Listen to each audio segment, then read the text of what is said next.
美国想孤立中国可没那么容易，这三大迹象表明，中国已不可或缺。各位好，欢迎来到康许说。相信大伙儿都知道，中美两国的关系这几年来呢，一直都是处于高度紧张的状态，而这与美国对我们的态度那是密不可分的。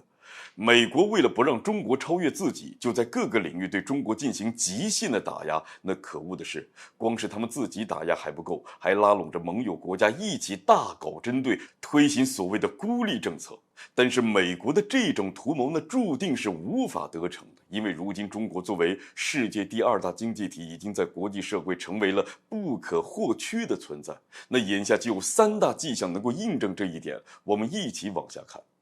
首先是德国总理舒尔茨在欧洲议会发表演讲时表示，自己同意欧盟委员会主席冯德莱恩的看法，不应该对话脱钩，而是应该明智地降低风险。而德国图林根州州长也明确表示，中国投资给当地的供应商带来了希望，这对于德国来说是件好事。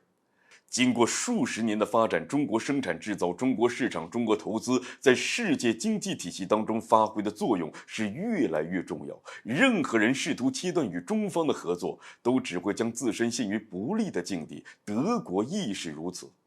中国已经连续7年稳坐德国最大贸易伙伴的宝座，在经济全球化的大环境之下，德国自然也不可能忽视与中国合作带来的巨大好处。其次是全球最大硬木纸浆生产商巴西企业的行政总裁在接受外媒访问时表示，考虑对中国出售商品时以人民币计价。因为人民币的重要性正在上升，有不少规模较小的中国客户也要求使用人民币作为交易。那需要知道的是，一旦这家全球最大的硬木纸浆生产商开始使用人民币作为交易货币，那么未来不排除巴西更多的企业会全面使用人民币作为贸易交易中的主要货币。而且近期来已经有不少的国家在经贸往来当中弃用美元，改用人民币了。这不仅表明中国的经济和人民币正在赢得越来越多的信誉和信任，而且还表明美元的世界霸权的基础已经动摇，虽然还不至于立刻的轰然倒塌，但是也是迟早的事了。最后呢，是澳大利亚国库部长查莫斯近日宣布，澳大利亚有望实现15年来的首次财政盈余，这个变化让其财长和商界感到非常高兴啊。而这背后的原因跟中国在过去6个月里成功实现经济复苏有着直接的关系。那正是因为中澳关系回暖，两国贸易出现了转机，澳洲资源出口的利润才会不断的扩大，反映到了财政数字上。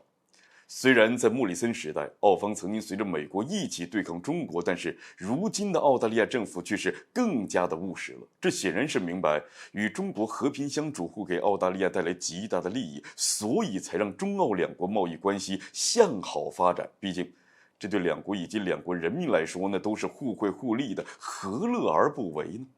综上所述，我们不难看出，如今的中国不再是100年以前的中国了，而且像这样的例子还有很多。这在一定程度上也意味着，美国孤立中国的图谋已经就此落空，彻底宣告破产了。所以美国这如果还不能看清眼前的事实，执意要一条道走到黑的话，认为靠打压中国就能够保证自身霸主地位的话，那相信现实